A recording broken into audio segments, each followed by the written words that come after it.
हमारी Indian police पे बहुत सारे एलिगेशंस भी लगते हैं। बोला जाता है कि देर से आती है या फिर कोई भी काम होगा तो वो पैसों के बिना नहीं होगा, बहुत सारे एलिगेशन। पुलिस में भी प्रॉब्लम्स हैं, बाकी समाज में भी प्रॉब्लम्स हैं। किसी भी दुनिया में एक इंसान की बता दो कि पांचों उंगलियां बराबर। बहुत सारे ऐसे केसेस आते हैं जिसमें इंसान को जो कि ह्यूमन बीइंग को इतने बैडली काट दिया जाता है, जला दिया जाता है, उसके बॉडी पार्ट तक अलग कर दिए जाते हैं। रात को पुलिस को नींद आती है उन बॉडीज़ को, डेड बॉडीज़ को देखने के बाद। जो फॉरेन की पुलिस है वो बहुत अच्छी है, बट इंडिया की पुलिस उतनी एक्टिव नहीं है। सड़क ब्लॉक हो गई तो पुलिस चाहिए, पेड़ काटना है तो पुलिस चाहिए, खेत न बोना है तो पुलिस चाहिए, तो कोई नहर कट गई तो पुलिस चाहिए, तो कोई नाम लो तो पुलिस इज देयर। हमने जो है इतना ज़्यादा पोल्यूशन पैदा कर दिया कि चोकिंग इन्वायरमेंट हो गया। दिल्ली में आप जाओ देखो, वहाँ पे सांस लेना मुश्किल है। आपने हवा का जो है कोरोना में देख लिया, ऑक्सीजन की क्या हालत थी, एक एक सिलेंडर लाख में बिक गया। वही ये प्रकृति हमको पर्यावरण फ्री में ऑक्सीजन दे रही है और हम इसको समाप्त कर रहे हैं। हिमाचल में तो बहुत ही भयंकर बुरे तरीके से फ्लड आया है, साथ साथ में पहाड़ खिसकने शुरू हो गए हैं, पंजाब भी पूरा फ्लड से डूब रहा है। जल प्रलय का जो कंसेप्ट था हमारे भारतीय अध्यात्म में, जल प्रलय का है ना। हाँ जी। कि जब पृथ्वी का जो है एक युग समाप्त होता है तो प्रलय किससे होती है? सिर्फ पानी से। बाकी चार तत्वों से प्रलय नहीं होती, केवल पानी से होती है।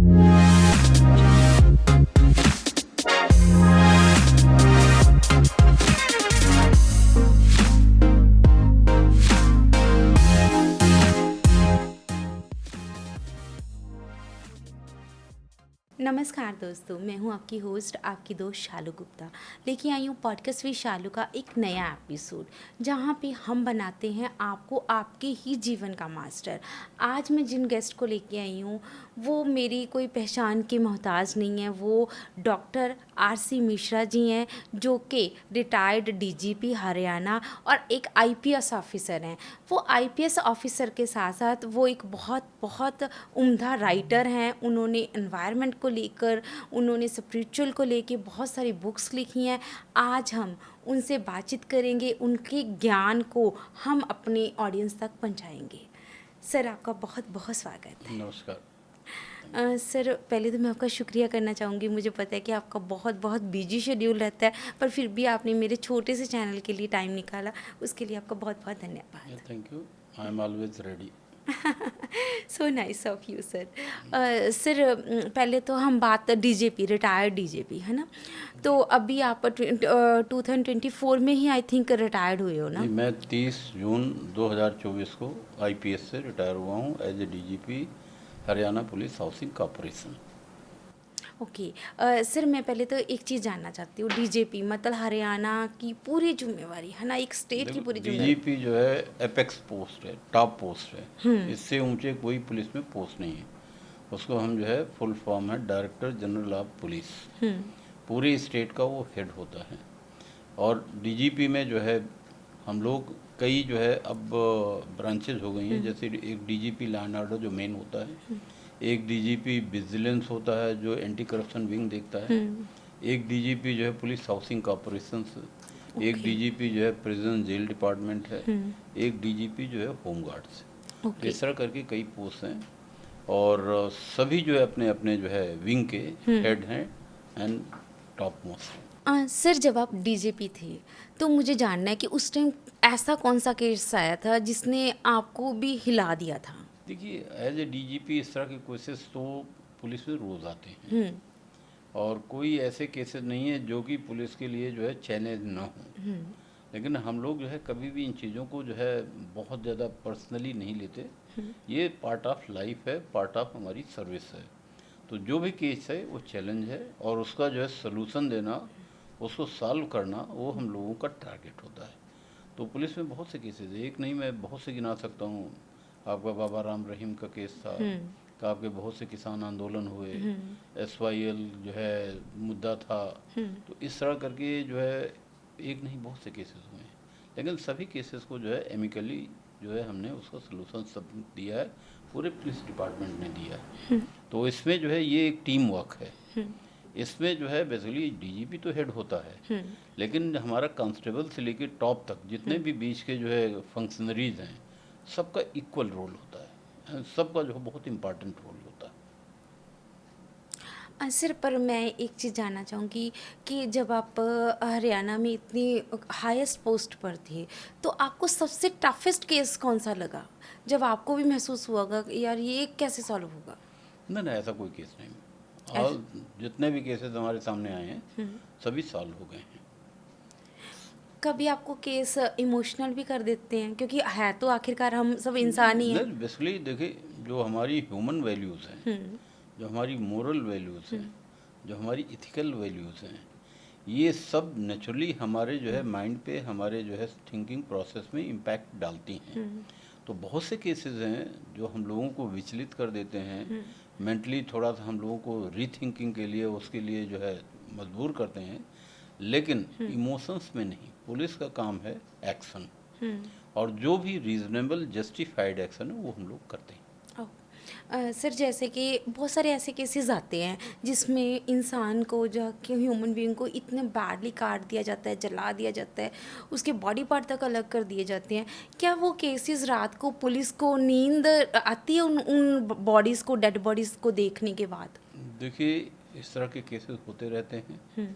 आफ्टर ऑल उसको करने वाला भी कोई इंसान है, और उसका सलूशन देने वाला भी कोई इंसान है। ये केसेस मैंने बताया आपको विचलित तो करते हैं, मेंटली आपको थोड़ा सा इसके बारे में प्रॉब्लम तो होती, सोचना पड़ता है, और कहीं ना कहीं आपके इमोशंस भी हर्ट होते हैं, आपकी फीलिंग्स हर्ट होती हैं। लेकिन ये है कि हम लोग जो है, चूँकि डेली ही इस तरह के इवेंट्स देखते रहते हैं, डेली ही कोई ना कोई इस तरह की वारदातें होती रहती हैं, तो उसको बहुत ज़्यादा हम अपने मन के अंदर नहीं रखते। हमारा सिर्फ है कि उसका सलूशन दें, उसको ट्रेस आउट करें, और उसका जल्दी से जल्दी पब्लिक में जो है सही मैसेज जाए, और उसका जो है सॉर्ट आउट करके दे दें कि देखो ये फैक्ट्स है, और इसके आधार पे ये हुआ, और ये पुलिस ने इसको सॉल्व करके केस आपको दे दिया। आपने देखा होगा कि हमारी इंडियन पुलिस पे बहुत सारे एलिगेशंस भी लगते हैं। उनको बोला जाता है कि देर से आती है, या फिर कोई भी काम होगा तो वो पैसों के बिना नहीं होगा। बहुत सारे एलिगेशन, उनके लिए आप क्या कहना चाहोगे? देखिए, ऐसा है, एलिगेशन लगाना आसान काम है, प्रॉब्लम्स हर जगह हैं। पुलिस में भी प्रॉब्लम्स हैं, बाकी समाज में भी प्रॉब्लम्स हैं। किसी भी दुनिया में एक इंसान की बता दो कि पांचों उंगलियां बराबर। जब आपकी पांचों उंगलियां बराबर नहीं हैं, तो हर सिस्टम कैसे बराबर हो सकता है? लेकिन जो हम ऑफिसर्स वहाँ पे बैठे हैं, जो सुपरवाइजरी सीनियर ऑफिसर्स हैं, उनका काम ही है कि जो भी समस्या है, जो एलिगेशंस हैं, उन पे कार्रवाई करना, तुरंत कार्रवाई करना, पुलिस फोर्स को प्रॉपरली उनको ब्रीफ करना, उनका मेंटल लेवल अप करना, उनको मेंटली प्रिपेयर्ड करना, और गलत काम ना करें उसके लिए उनकी ट्रेनिंग करना, उनका ओरिएंटेशन करना। तो इस तरह से करके पुलिस का जो पब्लिक बिहेवियर है, जो पब्लिक में इमेज है, उसको इम्प्रूव करने के लिए लगातार उनकी ट्रेनिंग होती है, लगातार उनको जो है इसके बारे में जानकारी दी जाती है, और उससे काफ़ी कुछ इम्प्रूवमेंट भी हुआ है। ऐसा नहीं है, पुलिस की इमेज अब बदल चुकी है। हाँ, कहीं न कहीं मैं भी सोचती हूँ इस चीज़ जी। के बारे में। जब आपने बात ट्रेनिंग की है ना, तो मैं कभी-कभी अक्सर सोचती हूँ कि पुलिस को ट्रेनिंग दी जाती है, जिसमें उनको बहुत सारी चीज़ें सिखाई जाती हैं कि उन्होंने क्रिमिनल के साथ कैसे बिहेव करना है, या कैसे उसके साथ कैसा उनका बिहेव होना चाहिए, कैसा उनका बर्ताव होना चाहिए। पर उसके अलावा क्या इनको कोई साइको, या फिर उनको कोई मेंटल हेल्थ के लिए, जो कि पुलिस को भी मुझे लगता है कि ज़रूरत होती है, ऐसी ट्रेनिंग भी दी जाती है? बिल्कुल सही बात है। पुलिस को भी हम उनकी वह स्वास्थ्य के बारे में, हेल्थ के बारे में एनुअल हम लोग उनका चेकअप भी कराते हैं, और डॉक्टर्स जो है हमारे यहाँ आकर के करते हैं। पुलिस के लिए अलग से जो है हम उनको साइकोलॉजिकल जहाँ पे प्रॉब्लम्स होती है उसकी भी जो है वो करते हैं, चेकिंग कराते हैं। साथ में जो है हम डॉक्टर्स बुला के, साइकोलॉजिस्ट बुला के, जहाँ कोई हमको इस तरह का लगता है वहाँ पे उनका जो है ट्रेनिंग भी कराते हैं, और क्या क्या जो है प्रॉब्लम्स हो सकती हैं, कहाँ कहाँ पे उनको मेंटल जो है डिस्ट्रेस होता है या स्ट्रेस होता है, उस तरह की इश्यूज़ को कैसे सॉल्व करना, कैसे उसको जो है रिमूव करना, उस तरह की भी ट्रेनिंग दी जाती है। उस तरह के भी साइकोलॉजिस्ट उनको जो है आकर के ट्रेन करते हैं, और उनको mentally fit and physically active and alert जो है रखते हैं। हाँ, ये बहुत ज़रूरी है ना। दूसरी बात सर, मेरे को एक और चीज़ आती है, जब पुलिस की बात आती है तो लोग कहीं ना कहीं पुलिस में बच्चों को डालना या फिर आर्मी में डालना कहीं ना कहीं हेजिटेट होते हैं, आज भी हेजिटेट होते हैं। कुछ पर्टिकुलर लोग ही हैं जो कि पुलिस या फिर आर्मी में जाना पसंद करते हैं, ऐसा क्यों है? नहीं, मैं समझता हूँ कि अब ये परसेप्शन बदल गया है। अब लोगों की चॉइस जो है पुलिस पहली है। पुलिस में चैलेंज है, पुलिस में एक्शन है, पुलिस में थ्रिल है, और पुलिस में जो है आपके वर्क की वैल्यू है। जब भी आप कोई अच्छा कार्य करते हो तो पब्लिक में आप हीरो बन जाते हो। आप जो है बहुत सी मूवीज देखो, पुलिस का रोल क्या दिखाते हैं। ठीक है, बैड एंड गुड थिंग सब जगह हैं, लेकिन अच्छा काम करना है, आपको अपने जो है इनर इंटेलेक्ट को शो करना है, देन पुलिस में बहुत अपॉर्चुनिटीज़ हैं कि आप आके यहाँ पे अच्छा कार्य कर सकते हो, समाज की सेवा कर सकते हो, एक अच्छे सोशल इन्वायरमेंट को और एक अच्छा लॉ एंड ऑर्डर, एक अच्छा पब्लिक ऑर्डर आप दे सकते हो। बहुत अच्छी बात सर। एक जब मूवीज़ की बात चल रही है तो मैं एक चीज़ ज़रूर जानना चाहूँगी, क्या पुलिस ऑफिसर सच्ची में सिंघम जैसे होते हैं? देखिए, अलग अलग तरह के लोग हैं। सिंघम तो एक रोल मॉडल दिखाया गया है, हाँ जी। लेकिन हर तरह के रोल मॉडल की यहाँ ज़रूरत है। यहाँ पे आपको हाइपर एक्टिव मॉडल की भी कई जगह ज़रूरत पड़ जाती है, कई जगह बैलेंस पर्सनालिटी की ज़रूरत पड़ जाती है, कई बार सोशल एंड जस्ट जो है एक पर्सनालिटी वाली हो, कई बार एक जो है केयरिंग एंड जो है डेयरिंग, दोनों ही चीज़ें दिखानी पड़ती हैं। तो पुलिस के रोल सिचुएशन के हिसाब से बदलते रहते हैं, लेकिन अल्टीमेटली टारगेट है पब्लिक को जस्टिस देना, लॉ एंड ऑर्डर मेंटेन करना, और एक अच्छा पब्लिक ऑर्डर उनको देना। बहुत अच्छी बात सर। जब पुलिस की बात आती है तो एक चीज़ और आती है, जब आपने पुलिस की जॉब शुरू की थी तब साइबर क्राइम जैसी कोई चीज़ नहीं थी, पर एकदम से साइबर क्राइम बहुत ज़्यादा बढ़ गया, तो उसको हैंडल कैसे किया पुलिस ने? देखिए, change is the name of nature, परिवर्तन प्रकृति का नियम है। जब हमने सर्विस ज्वाइन किया था उस समय जो है टेक्नोलॉजी और इतना ज़्यादा जो है साइबर का, डिजिटल वर्ल्ड का जो है बहुत ज़्यादा जो है वो नहीं था एक्सपेंशन। लेकिन जैसे जैसे टेक्नोलॉजी एडवांस होती गई, जैसे जैसे डिजिटल वर्ल्ड आगे बढ़ता गया, वैसे वैसे ही क्राइम का पैटर्न भी बदलता गया। अब जो है साइबर क्राइम और इससे भी बड़े बड़े अभी जो है क्राइम्स के पैटर्न आ रहे हैं, जो एआई है, आर्टिफिशियल हाँ जी। इंटेलिजेंस, उसमें जो है आपके चेहरे, आपकी बॉडी, आपकी आवाज़ लेकर के कई चीज़ें जो है कर देते हैं।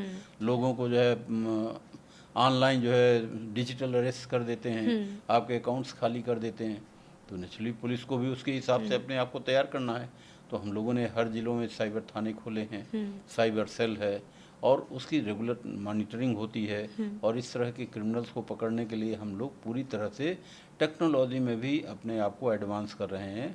और हमारे लिए तो बहुत बड़ा वरदान हो गया है कि पहले ट्रैक करना केसेस को मुश्किल होता था, अब डिजिटल वर्ल्ड में तो हर आदमी कोई ना कोई अपना जो है ट्रेस छोड़ के जाता है और उसको पकड़ना बहुत आसान है। तो इसमें पुलिस को बहुत आसानी है साइबर जो क्राइम को पकड़ने में, ट्रेस आउट करने में। तो सर एक चीज़ और, जैसे एक अक्सर बात इंडियंस के दिमाग में बैठी हुई है कि जो फॉरेन की पुलिस है वो बहुत अच्छी है, बट इंडिया की पुलिस उतनी एक्टिव नहीं है, इसमें कितनी सच्चाई है? देखिए, मैं इस तथ्य के बारे में यही कहना चाहूँगा कि मैंने इंडिया में, भारत में भी अपनी पुलिसिंग देखी है और हमने कार्य किया है। और मैं ट्रेनिंग में अमेरिका भी गया हूँ, वाशिंगटन डीसी, उनके पुलिस के साथ भी कार्य किया है। मैं इटली भी, वेनिस गया हूँ, वहाँ भी उनकी पुलिस के साथ कार्य किया है। जो इंडियन पुलिस में जील है, जो स्ट्रेंथ है, जो कार्य करने की क्षमता है, जो स्टेमिना है, जो एक्सपोजर है, वर्ल्ड की किसी पुलिस का नहीं।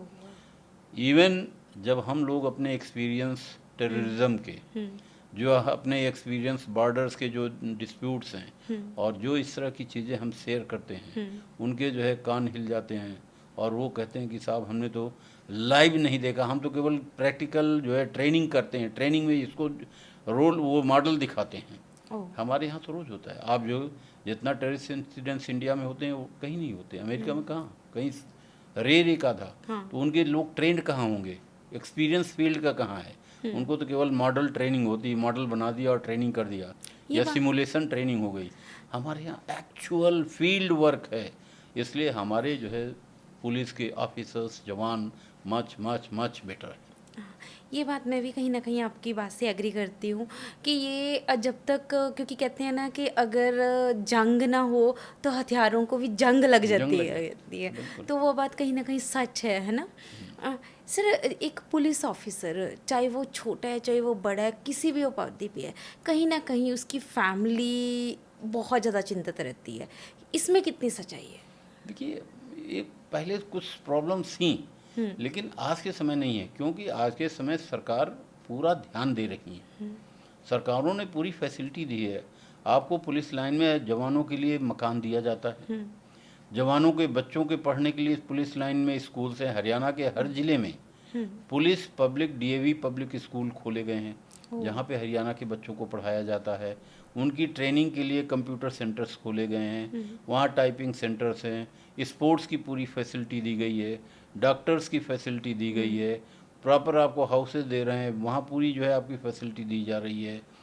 तो ये इसलिए दी जा रही कि जवानों को जितनी अच्छी फैसिलिटी उनको उनकी फैमिली को हम देंगे, उतना ही जवान मेंटली एक्टिव होकर के एंड निडर होकर के फील्ड में काम करेगा। तो यहाँ पे सरकार ने बहुत अच्छा प्रबंध कर रखा है, इतनी अच्छी फैसिलिटी दे रखी हैं कि जवानों को अब इतना सोचने का ज़रूरत नहीं कि मैं जो है फील्ड में जा रहा हूँ, मैं ऑपरेशंस पे जा रहा हूँ, मैं जो है जा कर के जो है कहीं जो है क्रिमिनल्स के पीछे वो कर रहा हूँ, तो मेरी फैमिली पीछे सेफ एंड सिक्योर है। बहुत अच्छी बात। जब बात आती है ऑपरेशंस पे जाने की, कुछ सीक्रेट वर्क करने की, तो कितना डिपेंड करता है कि एक पुलिस ऑफिसर उसके लिए उसमें कितनी क्षमता है, ये कैसे जज करते हो? कि कई बार कई पुलिस ऑफिसर्स को या कई इंसानों को ऐसी आदत होती है कि वो अपनी बात दूसरों को बहुत जल्दी बता देते हैं। देखिए, इसमें होता ये है कि कहते हैं राइट पर्सन और राइट अपॉर्चुनिटी, राइट टाइम आप जो है आपके केसेस। तो जो बंदा जिस फील्ड का एक्सपर्ट है उसको ही उसी ऑपरेशंस में लगाया जाता है। हम लोगों के यहाँ अलग अलग विंग्स हैं और उस विंग के हिसाब से जहाँ ज़रूरत पड़ती है हम उस विंग को यूटिलाइज करते हैं। अब जो बंदा टेररिज्म पे एक्सपर्ट है तो हमारी जो पुलिस की विंग टेररिस्ट जो है ऑपरेशन इस सब के लिए वो भेजी जाती है। जो क्रिमिनल्स के लिए जो है इसकी चोरी है, लूट मार है या जो डकैती है, इसके लिए अलग से जो है ट्रेनिंग है, उस तरह के लोगों को वहाँ पे भेजा जाता है। जो लॉ एंड ऑर्डर के लिए है वो अलग से ट्रेनिंग होती है, वो जो है अलग से हमारा विंग होता है। जो इन्वेस्टिगेशन विंग है वो अलग से है, क्राइम जो है विंग अलग से है। तो ये विंग्स इसीलिए बनाए गए कि उसमें स्पेशलाइज्ड ट्रेंड लोगों को हम पुलिस के डालते हैं। जब विंग्स की बात आती है तो मुझे ये जानना है, आम लोगों को नहीं पता होंगे कि पुलिस में कितने विंग्स हैं और कौन कौन से हैं। देखिए, विंग्स मैंने आपको अभी गिनाया। लॉ एंड ऑर्डर विंग अलग है, इन्वेस्टिगेशन विंग अलग है, ट्रैफिक की विंग अलग है, क्राइम अगेंस्ट वीमेन विंग अलग है, देन नारकोटिक्स की विंग अलग है, देन टेररिज्म पे जो काम करते हैं वो विंग अलग है। अब जो है डिजिटल वर्ल्ड के लिए अलग से जो हमारा साइबर क्राइम का विंग हो गया। इसके बाद जो है जो करप्शंस के लिए अलग से डिपार्टमेंट है, जो एंटी करप्शन ब्यूरो है। तो इस तरह करके गिनाएंगे तो बहुत से और डिपार्टमेंट हैं जो सब मिला करके एक कंप्लीट होलिस्टिक जो पुलिसिंग का पार्ट बनती है। पुलिस में मुझे एक और चीज़ जानना है, आजकल वुमेन थाने बहुत खुले हैं, है ना? हरियाणा में भी खुले हैं और जो मुझे लगता है पूरे भारतवर्ष में ही पूरे भारतवर्ष में वुमेन्स की सेफ्टी के लिए वुमेन थाने खोले गए हैं। आपको लगता है कि वाकई वुमेन के साथ बहुत ज़्यादा क्राइम होता है? मुझे कोई केस भी बताओ आप इसके ऊपर। देखिए, क्राइम हर तरह के होते हैं, वुमेन के साथ भी क्राइम होते हैं। और चूंकि थानों में, नॉर्मल थानों में वीमेंस को जा कर के वहाँ मेल फीमेल दोनों होते थे पहले, तो उनको थोड़ा सा हेजिटेशन होता था। उनको कंफर्टेबल करने के लिए स्पेशली पुलिस स्टेशंस हर ज़िले में खोले गए हैं। और जो ज़िले बड़े हैं वहाँ पे जो है 2-2, 3-3 खोले गए हैं, बड़े सब डिवीज़न में भी खोले गए हैं। महिला पुलिस थाना जो है वहाँ पे जो है महिलाएं जा कर के अपनी बात कहने में ज़्यादा जो है कंफर्टेबल फील करती हैं। अदरवाइज़ वो फिर पूरी बात नहीं कह पाती। तो इसलिए कि महिलाओं को जो है कहीं प्रॉब्लम ना हो, वो अपनी जो समस्याओं का जो है जा कर के सही तरीके से जो है महिला थाने में महिलाओं के सामने रख सकें और उसमें सही प्रॉपर कार्रवाई हो सके, इसलिए महिला थाना खोले गए हैं और यहाँ पे उनकी प्रॉपर सुनवाई और कार्रवाई दोनों होती है। सर एक चीज़ मैं आपसे जानना चाहूँगी, अगर आम पब्लिक अवेयर हो जाए, क्या अवेयरनेस से वाकई ही क्राइम ख़त्म किया जा सकता है? अवेयरनेस से 90% चीज़ें हम कंट्रोल कर सकते हैं। बेसिकली मैं इसको दूसरी तरीके से कहता हूँ, और कई जगह मेरे लेक्चर्स भी होते हैं आम पब्लिक में भी, एंड बहुत से जो है मंच में। हाँ जी। जो पुलिस बनाई गई है, पुलिस बेसिकली क्रिमिनल टाइप लोगों के लिए, जो हार्डन लोग हैं उनके लिए काम करने के लिए थी। अब क्या हो रहा है कि हम सोशल पुलिसिंग और क्रिमिनल पुलिसिंग दोनों को मिक्स कर रहे हैं। सोशल पुलिसिंग ये है कि समाज में जो छोटी मोटी बुराइयां हैं, वो सामाजिक तौर से समाज की खुद की अपनी जिम्मेदारी होती थी कि वो जो है इस तरह की चीज़ों को गांव के लेवल में, मोहल्ले के, कस्बे के लेवल में आपस में बैठ करके इसका निपटारा कर लें। पहले पंचायतें होती थी, पंच परमेश्वर होते थे, वो बैठ करके जो है गांव के छोटे मोटे डिस्प्यूट निपटा देते थे। लेकिन अब वो समझ खत्म हो गया, अब हर चीज़ पुलिस के पास आ रही है, तो पुलिस का वर्कलोड बहुत बढ़ गया। तो जो सोशल पुलिसिंग है उसको हमको खुद देखना है। और सोशल पुलिसिंग का जो है मैं आपको एग्जांपल देना चाहूँगा हाँ जी, प्लीज़। कि सोशल पुलिसिंग बेसिकली क्या है। मैं एक एग्जांपल से दे रहा हूँ कि जैसे मैंने एक गांव में अभी मैं गया, हरियाणा का ही गांव है, नाम नहीं लूँगा। हाँ जी। वहाँ पे गांव के लोग कहते हैं कि फला फला बंदा जो है, लड़का जो है दारू बेचता है, फला फला बंदा जो है वहाँ पे ड्रग्स बेचता है। मैंने कहा आपको मालूम है, फिर आप लोग इसको कंट्रोल क्यों नहीं करते? भाई जिसका बेटा बेचता है उसके फादर से आपको बात करना चाहिए। गांव के आपके जो है बुजुर्गों की एक एल्डर्स पंचायत होती है, वो बैठ करके उनको समझाए।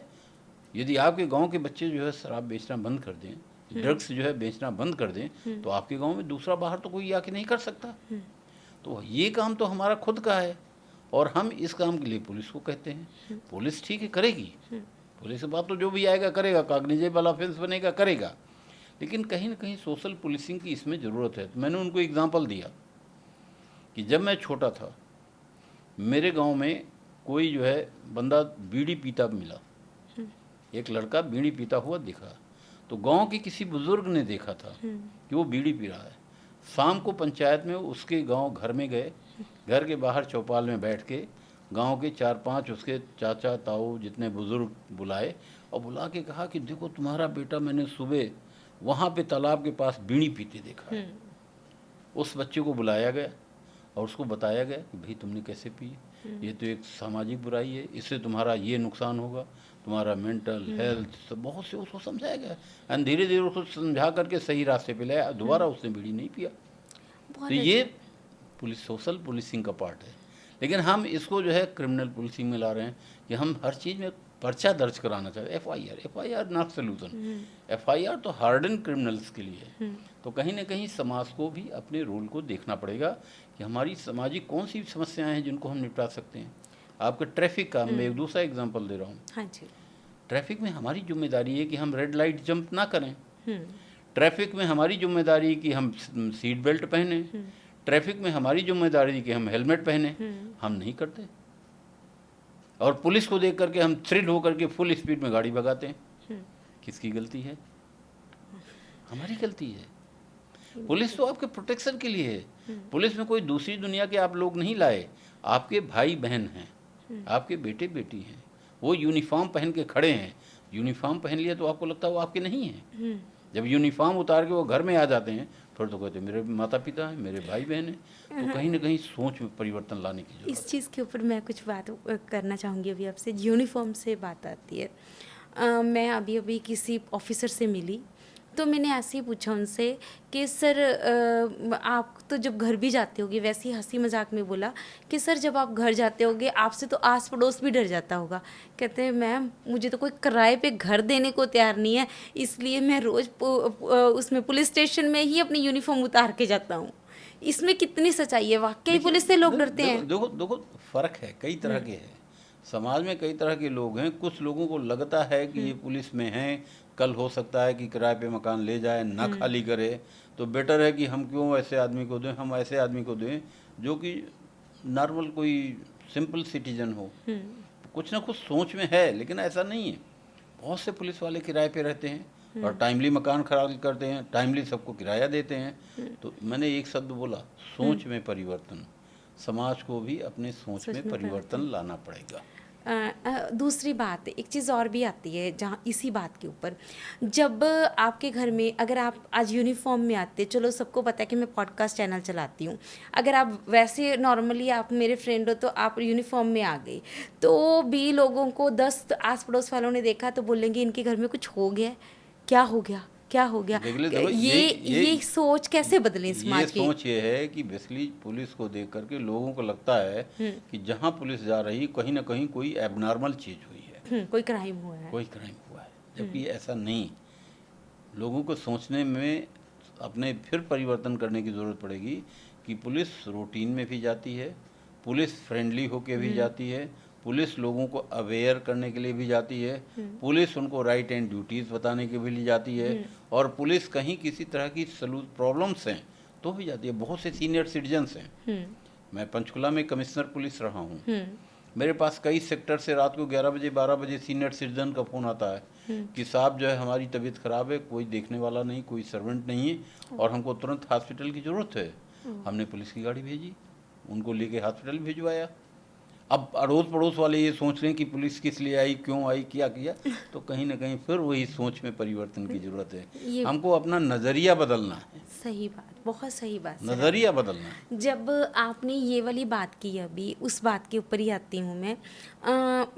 मैंने अभी अभी एक पुलिस ऑफिसर का और का पॉडकास्ट किया था, वहाँ मैंने उनकी ड्यूटीज़ पूछी तो वो कहते मैडम अनलिमिटेड ड्यूटीज़ हैं, चाहे किसी को हॉस्पिटल पहुंचाना हो, चाहे किसी के घर में आग लगी हो, चाहे सांप आ गया हो, चाहे कुछ और चोर आ गया हो, चाहे मर्डर हो गया हो, मतलब अनलिमिटेड, जिसकी कोई गिनती नहीं है, कुछ नहीं है। कुछ लोग तो हमें ऐसे ऐसे फ़ोन कर देती हैं कि आज हमारे घर में पूरे दिन से पानी नहीं आया। मतलब क्या ये सही है पुलिस का? बिल्कुल, ये 100% सत्य है। पुलिस को लोगों ने समझ रखा है कि जैक फॉर ऑल, जब कोई काम कहीं से कुछ ना हो तो पुलिस के पास जाओ, कुछ ना कुछ तो होगा। तो ये भी विश्वास है। आप ये देखो ना, पब्लिक के बैक ऑफ द माइंड ये है कि कहीं कोई कुछ नहीं करता, पुलिस के पास जाओगे हो सकता कुछ हो जाए, इसलिए आते हैं। प्रॉब्लम हो सकता दूसरे डिपार्टमेंट की हो, लेकिन आते पुलिस के पास हैं। तो दोनों तरह का फेथ वाली बात है, गुड फेथ भी है, कई जगह प्रॉब्लम वाली समस्या भी है। लेकिन अल्टीमेटली देखो, पुलिसिंग एक बहुत बड़ा चैलेंज है, मैंने पहले बताया। और जो यहाँ पे हम लोगों को जस्टिस दे सकते हैं, इंस्टेंट जस्टिस, वो कहीं नहीं है। कहीं नहीं। बाकी जगह आप जाओगे, आप जो है ऊपर से नीचे घूमते रहोगे, लेकिन यहाँ पे यदि सही बंदा बैठा है थाने में तो आपको इंस्टेंट जस्टिस दे सकता है, तुरंत न्याय। इसी के ऊपर आती हूँ। समटाइम जब एफआईआर हो जाती है, जा कंप्लेंट, नॉट एफआईआर, कंप्लेंट हो जाती है तो दोनों पार्टीज़ को बुलाकर समझौता करा दिया जाता है। क्या वो सही प्रोसेस है आपके ख्याल में? देखिए, ये डिपेंड करता है सिचुएशन टू सिचुएशन। कंप्लेंट आती है, कंप्लेंट में कार्रवाई भी होती है, एफआईआर भी होती है। कंप्लेंट में दोनों पार्टी आपस में बैठ के समझौता पुलिस नहीं कराती, समझौता पार्टी करती हैं, सिग्नेटरी वो होती हैं। पुलिस तो केवल एक बीच में मध्यस्थता वाली बात है कि पुलिस के पास आए हैं थाने में, तो पुलिस जो है कहती है कि कार्रवाई चाहो तो हम कार्रवाई कर देंगे, नहीं चाहते हो तो जैसा आप चाहोगे, जो सही है हम वो कार्रवाई कर देंगे। लेकिन खुद ही कुछ लोग होते हैं कि दरख्वास्त देके बाद में खुद ही बैठ जाते हैं, आपस में कंप्रोमाइज़ कर लेते हैं कि ठीक है, हमारी तो गलतफहमी दूर हो गई और हम आगे जो है कोई कार्रवाई नहीं चाहते। उसमें पुलिस क्या कर सकती है? कुछ भी नहीं। सर, मुझे अभी पता चला है, मुझे नहीं नॉलेज थी इस बात की, कि अगर कोई क्राइम का केस आता है तो अगर जिसने केस किया है वो कहता है कि मुझे अब केस नहीं करना, तो वो अपने आप ऑटोमेटिक गवर्नमेंट लड़ती है उस केस को। बहुत से केसेस ऐसे आते हैं, बहुत से लोग ऐसे आते हैं कि पुलिस में जो है एफआईआर दर्ज करा देते हैं, कार्रवाई के लिए आते हैं, लेकिन बाद में जो है वो खुद ही पीछे हट जाते हैं। और उस केस में चूंकि वो सीरियस नेचर का केस है, उस केस को पुलिस जो है अपने लेवल पे उसको कैसे देख फाइल नहीं कर सकती, नहीं कर सकती। उसके लिए जो है, जब जो भी कोई जो है आपका सीरियस नेचर का केस है, जिसमें ऑफेंसेस में सज़ा जो है ज़्यादा है, 5 साल 7 साल 10 साल, तो वैसे केसेस जो है जनरली जो प्रोसीजर है, ऐसे केसेस में एफआईआर दर्ज होने के बाद वो इलाका मजिस्ट्रेट को जाती है। और उस केस में यदि कुछ भी आगे आपको कंप्लेनेंट जो है चाहता है कि मैं इसमें कार्रवाई रोक दूं या मैं इसमें कंप्रोमाइज़ करूं या कर कुछ भी, और पुलिस कुछ नहीं करेगी। दोनों पक्षों को पुलिस जो चालान के साथ जाके कोर्ट में पेश कर देगी। ओके। जज जो है उसको डिसाइड करेगा ऑन मेरिट ओह। कि इसमें क्या कार्रवाई करनी है, क्या कार्रवाई नहीं करनी। अब मर्डर केस है या कोई इस तरह का हिनीस केस है और उसमें कंप्लेनेंट बैठ भी जाता है और जज को लगता है कि नहीं इसमें न्याय नहीं हुआ, तो उसमें जो है स्टेट का जो लीगल रिप्रेजेंटेटिव होता है वो उसकी तरफ से फाइट करता है और दूसरी पार्टी का अपना वकील होता है और ऑन मेरिट डिसाइड होता है। जो गलत होगा, जिसके खिलाफ जो है चार्जेस बनेंगे, उसको सज़ा मिलेगी। सर एक चीज़ और जाननी है मुझे। पुलिस में एक चीज़ और है कि पुलिस को बहुत सारे काम करने पड़ते हैं। आपको लगता है कि ये जायज़ है? क्योंकि कभी उनको कोर्ट भी जाना है, फिर केस भी देखना है, पुलिस स्टेशन भी देखना है, अवेयरनेस कैंप्स भी करने हैं और भी बहुत सारे काम, बहुत सारे, मतलब उनकी ड्यूटीज़ इतनी ज़्यादा हैं। इन्यूमरस। हाँ, ऐसा क्यों कि इसको लिमिट क्यों नहीं किया जा सकता? देखिए चक्कर क्या है कि सोसाइटी हमारी इस तरह की है कि पुलिस के जो रोल को आप कहीं जो है एक बंधन में नहीं बांध सकते। पुलिस के रोल तो जहाँ भी सोसाइटी में किसी तरह की कोई प्रॉब्लम होगी उसमें कहीं ना कहीं पुलिस का रोल आ जाता है। पुलिस को जो है बंदोबस्त में लगना पड़ता है, वीआईपी ड्यूटी में भी जाना पड़ता है। पुलिस को क्रिमिनल्स को जो है कोर्ट से लाना पेश करना भी होता है। ठीक है, पुलिस को जो है आपको थाने में जो कार्रवाई करनी होती है, पुलिस को इलाके में गश्त भी करनी होती है, पुलिस को जो है जितने भी आपके सिक्योरिटी ड्यूटी है उसमें सब जगह जाना पड़ता है, ट्रैफिक ड्यूटी उसमें भी जाना पड़ता है, क्राइम एंड इन्वेस्टिगेशन में जाना पड़ता है, लॉ एंड ऑर्डर में भी जाना पड़ता है। सड़क ब्लॉक हो गई तो पुलिस चाहिए, पेड़ काटना है तो पुलिस चाहिए, खेत नपवाना है तो पुलिस चाहिए, तो कोई नहर कट गई तो पुलिस चाहिए, तो कोई नाम लो तो पुलिस इज देयर। क्योंकि एक कंसेप्ट यहाँ पे लोगों का बन गया है कि पुलिस होगी तो कार्रवाई हो सकती है, जल्दी हो जाए, अदरवाइज फिर रूटीन में हो जाती है। आपको जो है अपना निशानदेही खेतों करानी है, ज़मीन की करानी है, आप कराओ, कर जाते हैं तहसील से लोग मानने को नहीं तैयार। लेकिन जब पुलिस वहाँ खड़ी होगी तो वहीं पे दोनों का जो है डिमार्केशन हो जाएगा, वहीं पे उनकी बाउंड्री हो जाएगी, फिर कोई नहीं लड़ेगा। तो कहीं ना कहीं ये एक एलिमेंट है कि पुलिस की प्रेजेंस की ज़रूरत पड़ती है। एक चीज़ और आती है कि पुलिस ऑफिसर्स को, चाहे वो छोटे हैं चाहे बड़े हैं, कोई भी उसमें है, रैंक में है, तो कोई फ़र्क नहीं पड़ता। कहते हैं ना तो उनकी दिवाली होती है, ना लोहड़ी होती है, ना ईद होती है, मतलब कोई त्यौहार नहीं होता उनका, क्योंकि हर त्यौहार पे तो उनको तो हमारी रक्षा करने के लिए खड़े होना पड़ता है। भैया पुलिस यदि त्यौहार मनाएगी तो जनता नहीं मना पाएगी। दो में एक ही मना पाएगा, या तो जनता मनाएगी या पुलिस मनाएगी। तो पुलिस की ड्यूटी है कि स्मूथ जो है त्यौहार मनाए जाएं, इसलिए उनको लॉ एंड ऑर्डर मेंटेन करना होता है। तो पुलिस सड़क में जब रहेगी तो जनता जो है आराम से अपना त्यौहार मनाएगी। तो ठीक है, उनकी ड्यूटी है, पार्ट ऑफ लाइफ। उन्होंने पुलिस जॉब क्यों सेलेक्ट किया? इसीलिए कि चैलेंज, और यहाँ पे चैलेंज है, इसलिए हमने इसको सेलेक्ट किया। तो इसलिए हम हर 8 ड्यूटीज़ पे अपने आप को समर्पित हैं। तो फैमिलीज नहीं सफ़र करती हैं इन सारी नहीं, चीज़ें? ऐसा कुछ नहीं। फैमिलीज में भी ठीक है, ड्यूटी के बाद 8 घंटे 12 घंटे के बाद घर में जाके फैमिली में कर लेगा। कोई ज़रूरी कि जो है इमीडिएटली 1 घंटे में ही सब हो, 12 घंटे बाद कर लेगा। बात बिल्कुल सही है। तो कहीं ना कहीं अपनी सोच में फिर बदल, मैंने एक ही चीज़ बोला है, सोच में परिवर्तन, बहुत ज़रूरी, नज़रिया अपना चेंज रखना। बहुत ज़रूरी है। तो ठीक है, त्यौहार होते हैं, मनाते हैं, पुलिस वाले भी मनाते हैं, लेकिन हाँ थोड़ा बहुत आगे पीछे करना पड़ता है, क्योंकि हमारा नेचर ऑफ जॉब ऐसा है, ड्यूटी है कि हमको पहले ड्यूटी इज़ फर्स्ट, उसके बाद बाकी चीज़। सर आपने एनवायरनमेंट पे कौन कौन सी बुक्स लिखी हैं? क्योंकि पर्यावरण पे मेरी जो है हिंदी और इंग्लिश दोनों में है। पर्यावरण अध्ययन, समस्याएं एवं समाधान ओह, हिंदी में, हाँ जी। और इंग्लिश में है environmental studies, systems and solutions. Oh, इस तरह करके और भी कई हैं, लेकिन मेन 2 किताबें हैं जो कि 12th से लेकर के पोस्ट ग्रेजुएट तक लोग इसको पढ़ते हैं, स्कूल सिलेबस में भी। ओके। और इसमें जो है कंप्लीट इन्वायरमेंट का हमने प्रॉब्लम्स एंड सॉल्यूशंस का पूरा जो है हमने डिटेल में इसका जो है उसमें किया, डिस्क्रिप्शन किया। ओह, सर जब इन्वायरमेंट की बात आती है, पहले तो मुझे आपसे यही जानना है कि इन्वायरमेंट होता क्या है बेसिकली? देखिए 2 शब्द हैं, इंग्लिश में हम इसको कहते हैं इन्वायरमेंट, हिंदी में इसको कहते हैं पर्यावरण।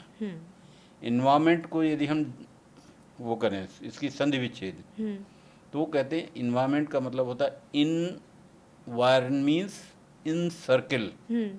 जो चीज़ें आपको इन सर्कल कर रही हैं वही आपका इन्वायरमेंट है। पर्यावरण का भी वही है, दो शब्दों का मेल है, परि और आवरण। परि मीन्स चारों तरफ, आवरण मीन्स जिससे आप ढके हुए, वही आपका पर्यावरण है। अब दूसरा क्वेश्चन है कि हम चारों तरफ किससे ढके? हाँ जी। यहाँ पे वायुमंडल है, हवा है, भूमंडल है, जमीन जिसमें खड़े हैं, जल मंडल है जहाँ से पानी लेते हैं, आकाश मंडल है जहाँ से आपको कॉस्मिक एनर्जी वो सब मिलती है, सूरज चांद सितारे हैं जहाँ से एनर्जी मिलती है। तो चारों तरफ से हम किससे घिरे हैं? पृथ्वी, जल, आकाश, वायु और अग्नि। ये 5 चीज़ें हैं जिनको हम पंच तत्व या पंच महाभूत कहते हैं। इन्हीं से इंसान बना। यही जो है हमारा पर्यावरण है। तो जिस चीज़ से हम इंसर्कल किए हुए हैं वही मेरा पर्यावरण है। अब दूसरा इसमें क्वेश्चन है कि ये जो पंच तत्व हैं ये हैं क्या? तो पंच तत्व का मतलब होता है कि जिससे ये पूरा ब्रह्मांड बना है, पूरी पृथ्वी, पूरी प्रकृति, पूरी नेचर, उनको हम पंच तत्व कहते हैं। और पंच तत्व का मतलब होता है कि छित जल पावक गगन समीरा, पंच तत्व मिल बना शरीरा। पृथ्वी, जल, आकाश, वायु और अग्नि, ये 5 तत्व हैं जिससे हमारा शरीर बना है, जिससे पेड़ पौधे, पशु पक्षी, जीव जंतु और ये पर्यावरण, सब कुछ इन्हीं पंच तत्वों का बना होता है। बहुत इसको अच्छा। हमारा पर्यावरण कहते हैं। अब इसको दूसरे रूप में मैं बताऊंगा। जनरली हमारे यहाँ एक कंसेप्ट है हाँ जी। भगवान का, हाँ जी। और 99% क्या 100% लोग ज़्यादातर यही कहते हैं भगवान ऊपर बैठा है, वही आपको देख रहा है, वही आपको पाल पोस रहा है, वही सब कुछ कर रहा है। सही बात। मेरा थोड़ा सा कंसेप्ट डिफरेंट है हाँ जी। कि कोई ऊपर भगवान नहीं बैठा, वो देवलोक है, वहाँ पे देवता पाए जाते हैं। ब्रह्मा विष्णु महेश देवता हैं, भगवान नहीं। नवग्रह, सूरज चांद सितारे, ये सब देवता की कैटेगरी में है, भगवान नहीं। तो वो देवलोक है जहाँ देवता पाए जाते हैं। ये पृथ्वी लोक है जहाँ पे इंसान, जीव, जानवर, पशु पक्षी, पेड़ पौधे ये सब पाए जाते हैं। और नीचे पाताल लोक है जहाँ डार्कनेस है। डार्क को हम क्या कहते हैं? Negative energy. इसलिए हम लोग उसको कहते हैं कि शैतान, इसलिए कहते हैं ना जहाँ पे निगेटिव एनर्जी। तो सबकी टेरिटरी डिफाइन है, कहाँ गए भगवान, कहाँ गए भगवान। तो बेसिकली जो भारतीय हमारा अध्यात्म है, हमारे ऋषि मुनियों ने कंसेप्ट जो भगवान का दिया था वो इसलिए दिया था कि हमारी आने वाली पीढ़ी बड़ी स्वार्थी होगी और कुछ भी इस प्रकृति में नहीं छोड़ेगी, सब खा पी जाएगी। तो उनको एक कंसेप्ट से जोड़ के जाओ, और वो कंसेप्ट उन्होंने ये भगवान का दिया था। कि भगवान जो है क्या है? जो कण कण में विराजमान हो, जो त्रिलोक में विराजमान हो। उसकी टेरिटरी ऊपर ऊपर नहीं है, तीनों लोक में। जो त्रिलोक में विराजमान हो, जो कण कण में विराजमान हो, वही आपका भगवान है। तो अब कण कण में क्या पाया जाता है, त्रिलोक में क्या पाया जाता है? यही पंच तत्व पाए जाते हैं, पृथ्वी जल आकाश वायु और अग्नि। तो इसलिए इसको हमारे ऋषि मुनियों ने भगवान कहा था। अब भगवान के भी संधि विच्छेद कर देता हूँ। भा का मतलब होता है भूमि या पृथ्वी, गा का मतलब होता है गगन या आकाश, पांच तत्व, ठीक है। वा का मतलब होता है वायु या हवा, आ का मतलब होता है अग्नि या आग, और ना का मतलब होता है नीर या जल। पृथ्वी जल आकाश वायु और अग्नि, पांचों मिला दो तो आपके भगवान पैदा हुए। मतलब एनवायरनमेंट बहुत बहुत इम्पोर्टेंट है। ये आपके भगवान हैं। अब जो कहा जाता है कि आपको पैदा किसने किया, तो आपका शरीर किससे बना है? पंच तत्वों से। तो आपके भगवान तो ये पंच तत्व हैं, ऊपर तो कोई नहीं है। इन्वायरमेंट ही सब कुछ है। अब और दूसरा, पैदा तो इन्होंने किया, अब पाल पोस कौन रहा है आपको? यही पाल पोस रहे यही 5 तत्व हैं जो पाल पोस रहे हैं। बगैर अग्नि के आप जिंदा रह सकते हैं, बगैर जल के जिंदा रह सकते हैं, बगैर भोजन के आप जिंदा नहीं रह सकते, बगैर हवा के नहीं रह सकते। आपने हवा का जो है कोरोना में देख लिया, ऑक्सीजन की क्या हालत थी। एक एक सिलेंडर लाख में बिक गया, सही एक बात एक सिलेंडर लाख में बिक गया। लाखों में। वही ये प्रकृति हमको पर्यावरण फ्री में ऑक्सीजन दे रही है और हम इसको समाप्त कर रहे हैं। तो इन पंच तत्वों का जो हम विनाश कर रहे हैं, हम अपने भगवान को मार रहे हैं, हम अपने अस्तित्व को समाप्त कर रहे हैं। इसलिए हमारे यहाँ जो कंसेप्ट ऋषि मुनियों ने थे, भगवान का दिया था कि यदि इनसे इनको जोड़ देंगे तो आने वाली पीढ़ी इनका विनाश नहीं करेगी, और विनाश नहीं करेगी तो ये पर्यावरण संतुलित रहेगा और मानव सभ्यता आगे फलती फूलती रहेगी। ओह। अब एनवायरनमेंट की मुझे ये जाननी है, क्या एनवायरनमेंट की बेसिक समस्याएं होती क्या हैं? देखिए, अब पर्यावरण की समस्याओं को मैं जो है ब्रीफ में आपको बताऊंगा। अदर बहुत सी समस्याएं हैं। पहला कि पर्यावरण में जो हमने विकृति पैदा की, असंतुलन। असंतुलन क्या हुआ? हमने जो है इतना ज़्यादा पोल्यूशन पैदा कर दिया कि चोकिंग इन्वायरमेंट हो गया। दिल्ली में आप जाओ देखो, वहाँ पे सांस लेना मुश्किल है। तो हमने एयर को पोल्यूट कर दिया। जल जो हमारा पीने का शुद्ध पानी होता था, उसमें हमने पूरा जो है सीवरेज डाल दिया, उसको पूरी तरह से पोल्यूट कर दिया, उसमें गंदा पानी भर दिया। नदियाँ देखो सब जो है सड़ गल रही हैं, हमने जल को पोल्यूट कर दिया। पृथ्वी में इतना जो है हम पेस्टिसाइड, इतना ज़्यादा उसमें केमिकल, इतना ज़्यादा जो है वो डाल दिए कि पृथ्वी से जो भोजन होता वो भी पोल्यूटेड हो गया। आकाश, जहाँ से दूरदृष्टि मिलती, इतने वायुयान, इतने फाइटर जेट, इतना हमने ऊपर जो है जो इंडस्ट्रीज और इन सब की जो गैसेज जा रही हैं, वो पूरे आकाश को पोल्यूट कर दिया। तो हमने क्या किया? प्रकृति के पांचों तत्वों को पोल्यूट कर दिया। और जब वो प्रदूषित हो गए तो उसका इम्पैक्ट किस पे पड़ा? हमारी हेल्थ पे पड़ा। शुद्ध ऑक्सीजन ना मिलने से सांस लेना मुश्किल हुआ, फेफड़े हमारे खराब हो रहे हैं। शुद्ध जल ना मिलने से हमारा स्टमक, इंटेस्टाइन खराब हो रहा है। अच्छा भोजन ना मिलने से हमारी हेल्थ खत्म हो रही है। ऊपर आकाश को पोल्यूट करने से जो हमारे शुद्ध विचार थे वो आने बंद हो गए। तो इस तरह करके जो ये असंतुलन हुआ है, प्रदूषण हुआ है पंच तत्वों में, उसके कारण जो है मनुष्य का भी जो है पूरा शरीर और ये प्रकृति जो है प्रदूषित हो गई है। अब इसके जो है बहुत से जो पढ़ाया जाता है बच्चों को कि ओजोन गैस, वो जो है वो पूरी परत हमारी जो है उसमें छेद हो गया, उससे आपको अल्ट्रावायलेट रेज आने लगी। एसिड जो है रेन हो गई, सल्फर जिसको कहते हैं वर्षा। देन फिर हमारा जो है जितना ज़्यादा ये जल का कटाव होता है, उसके कारण क्या हुआ? पेड़ पौधे जो काट दिए तो ऑक्सीजन का लेवल घट गया। उनकी जड़ें जो मिट्टी को बांध के रखी थी, वो जो है सब पानी के साथ बहना चालू हो गई। ठीक है। इसके बाद जो हम अच्छा जो है एग्रीकल्चर कर रहे थे, वहाँ पे इतना पेस्टिसाइड केमिकल डाल दिए कि वो भोजन हमारा जहर हो गया। आप देखिए पंजाब में कई ऐसे शहर हैं जिनको कहते हैं वहाँ से जो है केवल लोग कैंसर के पेशेंट जो है भर करके कोई राजस्थान में कहीं जाते हैं, वो कैंसर ट्रेन ही चालू हो गई। ड्रग्स, नारकोटिक्स इतना आ गया।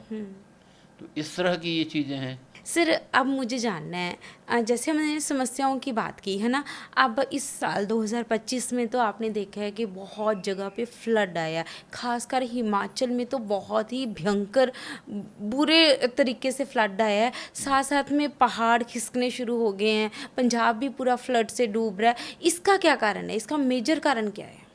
देखिए, इसका मेजर कारण है कि वर्षा जो बहुत अधिक हो रही है, उसका मेजर कारण यह है कि हमने प्रकृति के पंच तत्वों में असंतुलन पैदा कर दिया है। आपको एक बेसिक फैक्ट बता रहा हूँ जो कि शायद 99% लोगों को नहीं पता कि प्रकृति में कितना पानी है। 70%। 70% तो पानी वो है जो आप समुद्र में और बाकी पूरे पृथ्वी में देख रहे हैं। जो हमारी बॉडी में है वो भी 70% है। सॉलिड जो है जितना प्रकृति में है उतना ही 21 जो है 1.5% है। गैसेज जो है 21% तो हमारी बॉडी में। ये तो एक सॉलिड, लिक्विड और उसका गैसेस का जो है रेशियो आ गया। लेकिन कहते हैं कि जितना समुद्र में पानी है उससे 5 गुना ज़्यादा पानी नेचर में भाप के फॉर्म में बादलों में है। ओ 5 गुना, 5 गुना 5 गुना जितना समुद्रों में पानी है पूरे विश्व में।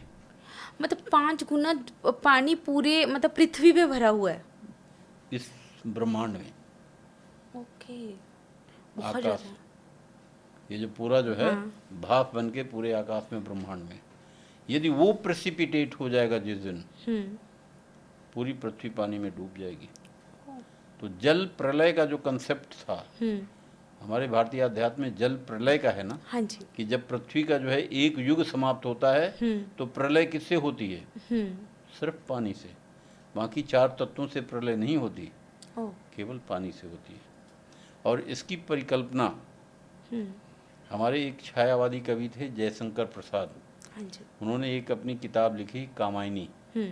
कामायनी में उन्होंने इसके जल प्रलय पे पूरा जो है लिखा है। तो सिर्फ एक स्टैंजा बताऊंगा, बाकी बहुत लंबी है। कि हिम गिर के उत्तुंग शिखर से बैठ शिला की शीतल छां, एक युवक भीगे नैनों से देख रहा था प्रलय प्रवाह। ऊपर हिम था, नीचे जल था, एक सघन था, एक तरल, एक ही तत्व की प्रधानता, कहो उसे जड़ या चेतन। कि मतलब जब एक जो है व्यक्ति इस पृथ्वी में बचा हुआ था, जो कि हिमगिर के उत्तुंग शिखर, पहाड़ों की ऊंची चोटी पे बैठा हुआ था, और वो प्रलय का प्रवाह देख रहा था। और देख क्या रहा था कि ऊपर तो बर्फ जमी हुई है चारों तरफ, सघन है, और नीचे क्या, पानी ही पानी, तरल है। जहाँ भी देखता था बर्फ और पानी, उसके अलावा कुछ नहीं, सिर्फ एक ही तत्व दिख रहा था, वो प्रलय का पल था। वहाँ से था। तो सर मुझे एक चीज़ और जाननी है, जो इतना ज़्यादा पहाड़ खिसक रहे हैं, इतना ज़्यादा फ्लड आ रहे हैं, क्या उससे हम रोक पा सकते हैं? कैसे रोक सकते देखिए हैं? बिल्कुल उसको रोक सकते हैं। ये हमारी ह्यूमन एक्टिविटी के कारण हो रहा। पहाड़ों का मैं जिक्र करूँगा। हाँ जी। पहाड़ क्यों दरक रहे हैं, इतने क्यों खिसक रहे हैं? आज से जो है हजारों साल पहले पहाड़ इतने दरकते खिसकते क्यों नहीं थे? उसका कारण था कि पहले मनुष्य का पहाड़ों के साथ जो है सामंजस्य था। हम जब पहाड़ों में जाते थे, सड़कें बनाते थे, तो एक सिंपल पतला रास्ता जो है फावड़े से या उससे खोद करके सिंपल रास्ता बना के निकल जाते थे। बहुत ज़्यादा जो है पहाड़ों को डैमेज नहीं करते थे। फिर मशीनें आई, वहाँ तक ठीक है कि मशीनों से आपने थोड़ा काट काट काट के रास्ता निकाल दिया। जो थर्ड फेज आया उसको कहते हैं ब्लास्टिंग फेज। हाँ, ब्लास्ट। पहाड़ों में हमने जो है बारूद लगा के ब्लास्ट करना चालू किया, सुरंग बनाना चालू किया। और जब पहाड़ों में ब्लास्ट होता है, पूरी पहाड़ जो है, जैसे कहते हैं ना, उस पूरी पहाड़ जो है ऐसे दरक जाते हैं, ऐसे उसके जो है कहते हैं चिथड़े चिथड़े हो जाते हैं, और इतनी दरारें पड़ जाती हैं, जगह जगह से पहाड़ जो है क्रैक हो जाता है। ओ, और मतलब उसका बेसिकली एक पहाड़ नहीं टूटता, उसमें बहुत सारे और भी पहाड़ों में क्रैक्स पड़ जाती हैं। सब में उसका कंपन जाता है और उसमें दरारें पड़ जाती हैं, उसकी चूलें हिल जाती हैं। देसी भाषा में कहो ना कि चूलें हिल जाती हैं।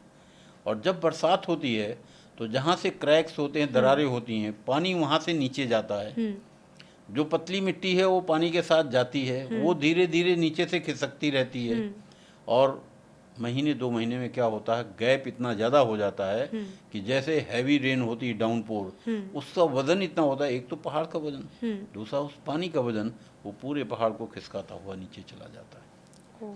दूसरा, ये तो एग्जाम्पल यहाँ का है, दूसरा जोशीमठ का दूंगा। हाँ जी। पूरा जोशीमठ पहाड़ ही नीचे ऐसे बैठ गया। क्यों बैठ गया? उसमें भी यही है, वहाँ नीचे से सुरंगें निकाली गई, नीचे से टनल निकाली गई, नीचे से जो है माइनिंग की वो टनल चली गई। इतना ज़्यादा नीचे नीचे हमने खोद दिया, इतनी ज़्यादा ब्लास्टिंग की कि ऊपर तक उसमें दरारें पड़ गई थी। वहाँ भी वही हुआ, बरसात में पानी के साथ जो पतली मिट्टी हल्की थी वो नीचे से बहती गई लगातार, और कई सालों बाद क्या हुआ, नीचे खोखला हो गया। वो तभी वो खिसकना शुरू जैसे ही ऊपर लोड बढ़ा, धड़ाम से नीचे बैठ गया, पूरा जोशीमठ जमीन में नीचे बैठ गया। तो इंसान जो एक्टिविटी कर रहा है ये ह्यूमन एक्टिविटी का रिजल्ट है कि पहाड़ जो है दरक रहे हैं, खिसक रहे हैं और बैठ रहे हैं। जिसको शायद हम टेक्नोलॉजी बोलते हैं, जिसको शायद हम ये बोल रहे हैं कि हम आगे बढ़ रहे हैं, शायद वो आगे बढ़ना नहीं है, कुछ पीछे जाना हो रहा है। बेसिकली टेक्नोलॉजी का आप यूज़ करो, आप डेवलपमेंट के रास्ते पे जाओ, लेकिन प्रकृति का नुकसान ना करो।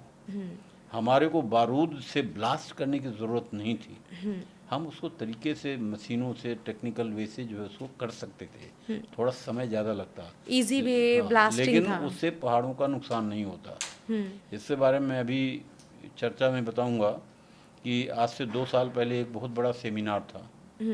45 इंजीनियरिंग कॉलेज के बच्चे आए थे, यही हरियाणा का था, और उसमें टॉपिक रखा गया था इन्वायरमेंट वर्सेस डेवलपमेंट। भिवानी में हुआ था, बहल में कॉलेज है इंजीनियरिंग कॉलेज। पर्यावरण बनाम विकास। 99% लोगों ने अपने जो पेपर रखे, जो वहाँ डिस्कशन में सब ने ये कहा कि इन्वायरमेंटलिस्ट ने पर्यावरण के नाम पर के पूरे विश्व की जो है डेवलपमेंट की स्पीड रोक दी। सबका ये कहना था कि डेवलपमेंट की जो है स्पीड जो है पर्यावरण के नाम पे आपने रोक दी। तो अंत में मैंने उनसे एक प्रश्न पूछा, पहले आप बताओ, आप जिंदा रहना चाहोगे या विकास चाहोगे? जिंदा रहना। बेसिक क्वेश्चन कि पहले आप जिंदा रहना अगर चाहोगे, जिंदा होंगे तभी तो विकास होगा। तो बेसिक आंसर इसका यही है कि जब जिंदा रहेंगे तो विकास करेंगे। आप जिंदा रहने का सामान समाप्त करते रह जा रहे हो और विकास की बात कर रहे हो। ये बात भाई आपका जो है जल समाप्त हो रहा है, वायु पलूट हो रही है, पृथ्वी खत्म हो रही, भोजन के सोर्सेस खत्म हो रहे हैं, आप तेल, कोयला, गैस, खनिज पदार्थ सब तो खाए जा रहे हो, बचा क्या है? तो आप जिंदा कहाँ रहोगे? तो इसलिए विकास चाहिए, लेकिन पहले अपने अस्तित्व को बचा के रखिए। जिंदा रहेंगे तो विकास करेंगे, जिंदा रहेंगे नहीं रहेंगे तो विकास नहीं होगा। इसलिए हमारे ऋषि मुनियों ने कंसेप्ट दिया था सस्टेनेबल डेवलपमेंट, सतत विकास। सतत विकास का मतलब है कि प्रकृति से एक चीज लेते हो, पहले उसको दो, उसको वापस कर दो। जितना लेते हो, आप एक पेड़ काट रहे हो, 2 पहले लगाओ ना। सर अब आते हैं फ्लड पे। पहले तो मुझे ये जानना है कि जो फ्लड आते हैं या फिर जो हड़ आते हैं जिसमें लोगों के घर तक बह गए हैं, आपने देखा होगा बहुत सारी वीडियोस आई है ना, तो उसका क्या कारण रहता है, मेजर कारण क्या रहता है? कुछ लोग जैसे कह रहे हैं, मेरे को ये सवाल भी है, मेरा सबसे ये है कि क्या ये एक रीज़न था फ्लड आने का कि जो डैम थे वो उनकी सफाई ढंग से नहीं हुई थी या हुई ही नहीं थी, या फिर फ्लड आने का ये कारण था कि सरकारें या फिर गवर्नमेंट इस चीज़ के लिए अवेयर ही नहीं थी, रेडी ही नहीं थी? नहीं, ऐसा कोई नहीं है। तो वो फ्लड का एक है, नेचर का एक पैटर्न है। हम इसको कहते हैं जलवायु परिवर्तन। जलवायु का परिवर्तन का मतलब हुआ है जल और वायु, इस दोनों में परिवर्तन हमेशा होता रहता है। कभी जल बहुत ज़्यादा हो जाता है, वर्षा बहुत होती है, कभी सूखा पड़ जाता है, और ये लगातार परिवर्तित होता रहता है, एक ही जगह नहीं, ये घूम घूम के। जो आपका जो है ये पंजाब और हरियाणा इधर का पूरा इलाका है, ये बहुत हरा भरा था, बहुत इसमें पहले बरसात होती थी।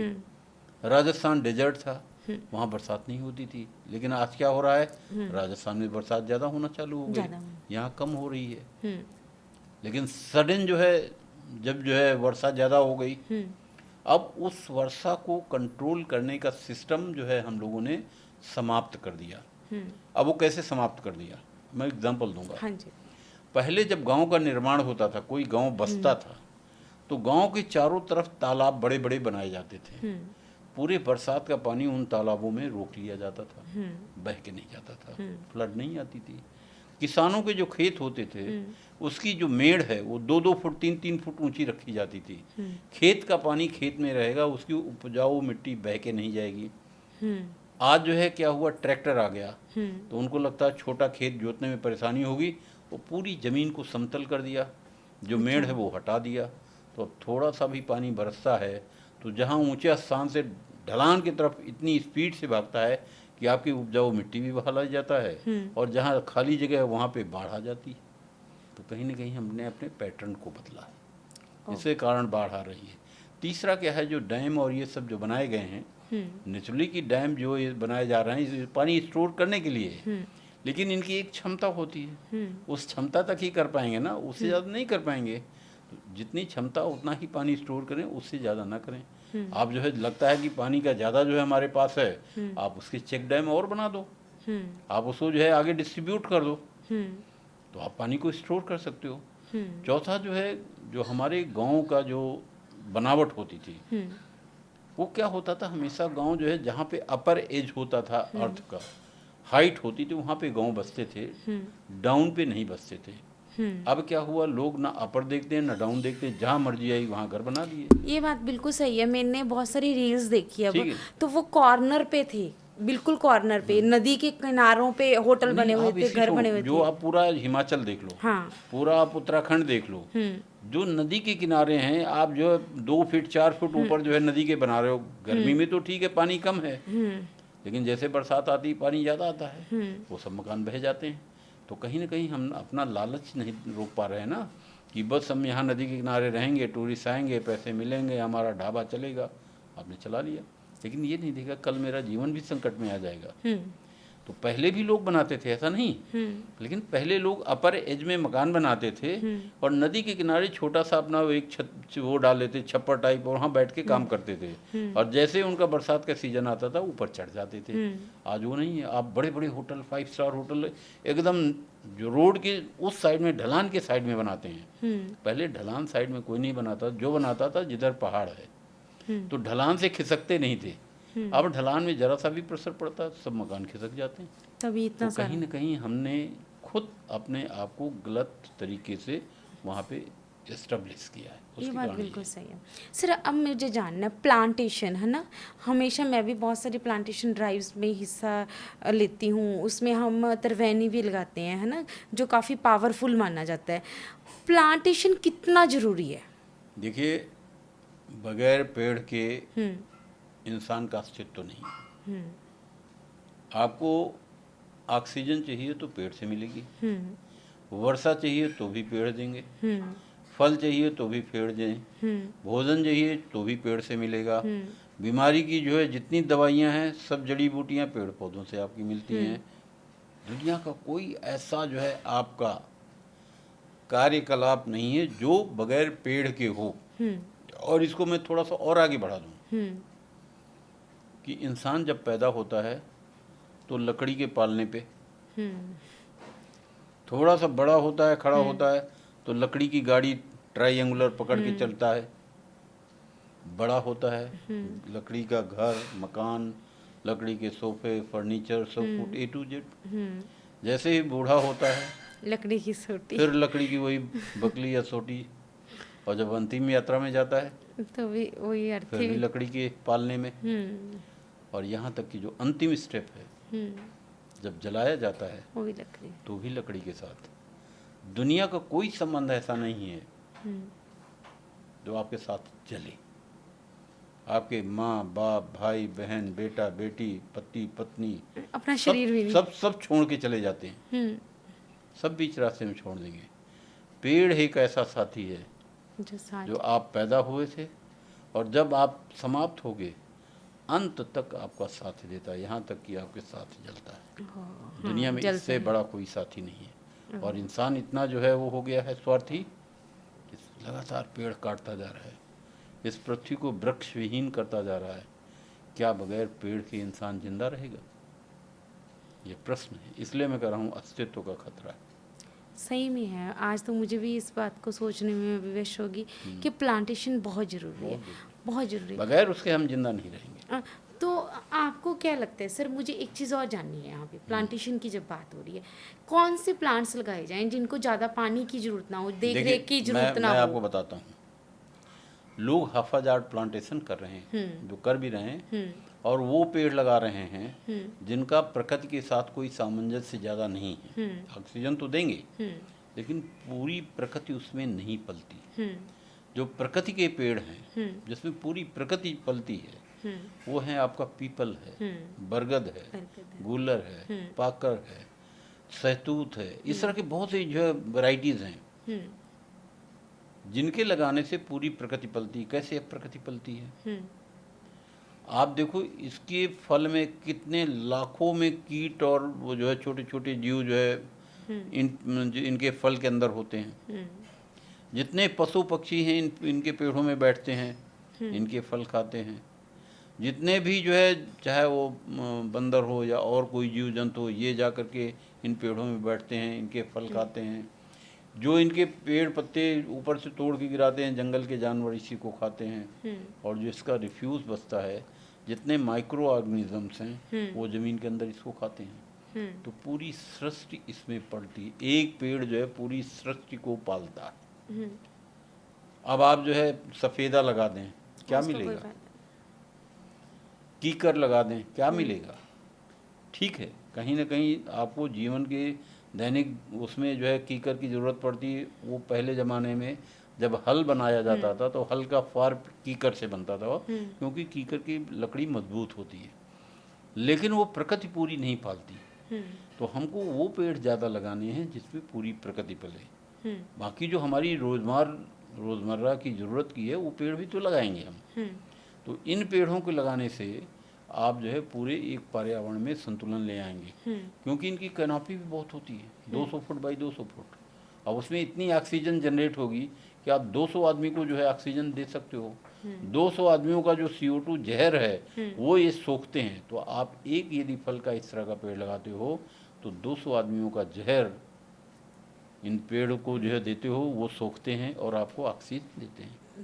और इसलिए जो है पिछले 40 साल से हम लोग लगातार जो है इस ट्री प्लांटेशन अवेयरनेस कैंपेन में और ट्री प्लांटेशन में लगे हुए हैं। हमारे साथ बहुत सी एनजीओ काम कर रही हैं। अब तक हमने 1.25 करोड़ फल के पेड़ पूरे नॉर्थ इंडिया में लगवाए हैं। बहुत अच्छी और बात वो है सर। सर्वाइव भी कर रहे हैं। हाँ, सबसे बड़ी बात मैं इसी चीज वो के ऊपर सर्वाइव भी कर रहे हैं। आपको एक इसका उदाहरण दे रहा हूँ। अब जब आप जाना दिल्ली, अंबाला से लेकर के जो है सोनीपत बॉर्डर तक देखना, हमने उस समय नीम के पेड़ लगाए थे 2005 में डिवाइडर पे। ये फ्लाईओवर इतने ज़्यादा बन गए, इतने ज़्यादा वाइडनिंग हो गई कि काफ़ी कट गए हैं, लेकिन आपको अभी भी बहुत से वो नीम के पेड़ मिलेंगे। बहुत से आपको जो है फल वाले पेड़ इस डिवाइडर में मिलेंगे। ये 2005 में हम लोगों ने फॉरेस्ट डिपार्टमेंट और कई एनजीओज को मिला करके लगवाए थे। बहुत अच्छी बात। सड़क के किनारे दोनों तरफ हमने प्लांटेशन कराए। कोई स्कूल कॉलेज नहीं बचा जहाँ ना कराया हो। कोई गांव की पंचायतों की खाली ज़मीन है जहाँ पे ना कराया हो। और यहाँ तक कि जितने पेट्रोल पंप्स थे उनमें हमने पीपल के पेड़ लगवाए थे। क्यों? क्योंकि ऑक्सीजन के कारण ही, क्योंकि वो रात को भी ऑक्सीजन तो सभी पेड़ देते हैं। नहीं, रात को भी तो ऑक्सीजन देता है ना। मेन पीपल के पेड़ के साथ ये है कि जो पेट्रोल पंप में जाता है बंदा पे तेल डलाने, वो गाड़ी का इंजन नहीं बंद करता। उसकी गाड़ी भी CO2 छोड़ रही, वो भी CO2 छोड़ रहा है। अब उसको O2 कहाँ से मिले, ऑक्सीजन कहाँ से मिले? इसलिए वहाँ पे पीपल के पेड़ लगवाए गए कि 2-2, 4-4 पीपल के पेड़ रहेंगे तो वो CO2 लेते रहेंगे और ऑक्सीजन उस बंदे को देते रहेंगे डे एंड नाइट। इसलिए वहाँ पे हमने पीपल के पेड़। सर मुझे एक चीज़ और जाननी है। प्लांटेशन तो बहुत लोग करते हैं, आपने देखा भी होगा, है ना। 10-10 लोग, 15-15 लोग एक पौधे को लगा रहे होते हैं, उसकी पिक्चर अखबारों में भी आ रही होती है। पर मैं अक्सर ये चीज़ बोलती हूँ जब भी प्लांटेशन का वक्त आता है कि मुझे ऐसे पौधे बताओ जो खुद ब खुद पल जाएं, मतलब उन पे आपको ज़्यादा मेहनत ना करनी पड़े, क्योंकि आप रेगुलर तो जा नहीं सकोगे, रेगुलर तो उनकी देख रेख कर नहीं सकोगे, और कोई माली भी नहीं है कि जो आपके उन प्लांट्स की देख रेख कर सके। तो उसके लिए क्या करना है? देखिए, प्रकृति में बहुत से ऐसे पौधे हैं जो हार्डी नेचर के होते हैं और वो चलते रहते हैं। अब उसमें जैसे हमने आपको बताया, इसका बरगद का पेड़ है, पीपल का पेड़ है, गुलर का पेड़ है, नीम का पेड़ है, जामुन के पेड़ हैं। ये सब प्रकृति में चलते रहते हैं। और भी बहुत सी वैरायटी हैं जिनको कि एक बार लगा दो, उनकी जड़ें पकड़ लीं और उनको जानवर ने नहीं खाया तो अपने आप ग्रो करते रहते हैं, अपने आप को। हाँ, लेकिन ये कि अब कोई जानवर उसको ग्रेस कर चढ़ जाए, वो अलग चीज़ है ना। तो बहुत सी नेचर में, और हर इलाके का अपना पेड़ होता है। हाँ। अब जैसे हरियाणा में यहाँ पे जो है जाटी, वहाँ पे जो है हिमाचल में चले जाओ वहाँ पे जो है खेजरी है, इधर राजस्थान में, और हिमाचल में चले जाओ तो यहाँ मूलसरी पाया जाता है। हर इलाके का अपना पेड़ है जिसको लोग पूछते हैं जिसके लोग जो है उस इलाके में लगाते हैं, उसको पवित्र मानते हैं। कहीं ना कहीं मुझे लगता है कि हमारी संस्कृति है, भारतीय संस्कृति है, उसमें तो वो तत्वों की हम पूजा भी तो करते हैं। वही 5 तत्वों की, चाहे अग्नि की पूजा कर लो हम, है ना, पौधों की भी पूजा करते हैं, चाहे पीपल की के रूप में करते हैं, चाहे तुलसी के रूप में करते हैं। तो कहीं ना कहीं रीज़न वही है। उसका रीज़न मैं बता रहा हूँ। तो देखो, भारतीय संस्कृति में मैंने आपको पहले बताया था कि हमारे ऋषि मुनि बड़े जो है जागरूक थे, वो त्रिकालदर्शी थे। उनको पता था कि आगे ऐसे ऐसे होना है, इसलिए उन्होंने इन संस्कारों में बांधा था। आगे आने वाली जनता को संस्कारों में बांधा था। वो संस्कार क्या थे? पहला तो जितने भी जीव जंतु हैं, जितने भी जानवर हैं, सबको एक देवता की सवारी बना दिया। माँ की सवारी सिंह है, भगवान शंकर की बैल है, लक्ष्मी जी की जो है उल्लू है, गणेश जी की चूहा है। सब की गिनाऊंगा तो सब देवता की अलग अलग सवारी है। क्यों सबको सिंह नहीं दे दिया? सबसे पावरफुल था, हर देवता खुश हो जाता। लेकिन उसके पीछे फिलॉसफी थी, एक बहुत बड़ा दर्शन शास्त्र था कि हर जानवर को हम एक देवता के साथ जोड़ देंगे तो क्या होगा? जब जो है इंसान उस देवता की पूजा करेगा, मनुष्य उस देवता की पूजा करेगा, तो उस जानवर की भी पूजा करते हैं हम। आप शिवलिंग में जाते हो जल चढ़ाने, तो नंदी को चढ़ाते हो कि नहीं? चढ़ाते। फल उसको भी चढ़ाते हो कि नहीं? माँ की पूजा करते हो, सिंह की करते हो कि नहीं करते हो? करते हैं ना। तो इसलिए जब हम उस देवता की पूजा करेंगे तो उस जानवर की भी उसकी सवारी की पूजा करेंगे। यदि उसकी पूजा करेंगे तो हमारा उससे दिल से संबंध जुड़ जाएगा, फिर हमको उसको मारने का मन नहीं करेगा। तो जब हम उस जानवर को नहीं मारेंगे तो प्रकृति का संतुलन हमारा बना रहेगा। इस चीज़ इसलिए अब दूसरा इसमें पेड़ पौधों वाला, पेड़ पौधों का है कि आप ये देखो, घर के अंदर हम तुलसी लगाते हैं कि पूरी बीमारियां घर के अंदर से चली जाती हैं। आम के बंधनवार बांधते हैं, हवन में आम की लकड़ी हम यूज़ करते हैं, पीपल की पूजा हम करते हैं, बरगद की फेरी हम देते हैं, केले की पूजा हम करते हैं। इसके बाद जो अभी मैंने बताया, ये हरियाणा में जाटी पूजा जाता है, राजस्थान में जो है खेजरी पूजा जाता है, हिमाचल में मोलसरी पूजा जाता है। हर स्टेट का अपना पेड़ है। तो ये सिर्फ इसलिए बनाया गया था, जब इनकी हम पूजा करेंगे तो इनसे दिल के साथ हमारे संबंध हो जाएंगे। इन कभी पेड़ पौधों को हम काटेंगे नहीं, काटेंगे नहीं तो हमारा संतुलन जो है पर्यावरण का बना रहेगा।